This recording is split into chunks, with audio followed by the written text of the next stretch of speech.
আসসালামু আলাইকুম। বর্তমানে রাস্তার অবস্থা কি অবস্থা এই রাস্তাটা? রাস্তার অবস্থা তো ভালো না, ভাঙ্গা।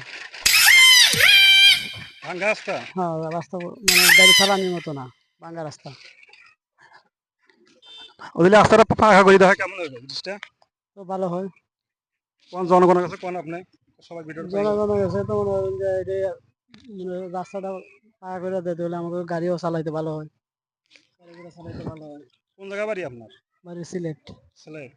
আসলে দর্শক শুনলেন এই রাস্তাটা দেখুন। আসলে বর্তমানে রাস্তার কন্ডিশন আপনারা দেখতেছেন, একটা ভ্যান নিয়ে পার হওয়ার পারতেছে না, তাহলে কি অবস্থায় আছে। খুবই সমস্যা রাস্তার। সবাই ভিডিওটা যেখান দিয়ে দেখছেন প্রচুর পরিমাণ শেয়ার করে দেবেন। যারা এলাকার মেম্বার টেম্বার আছেন অবশ্যই ভিডিওটা অবশ্যই রাস্তাটা পাকা করে দেবেন। বর্তমানে আছি মাদু খান। আসসালামু আলাইকুম।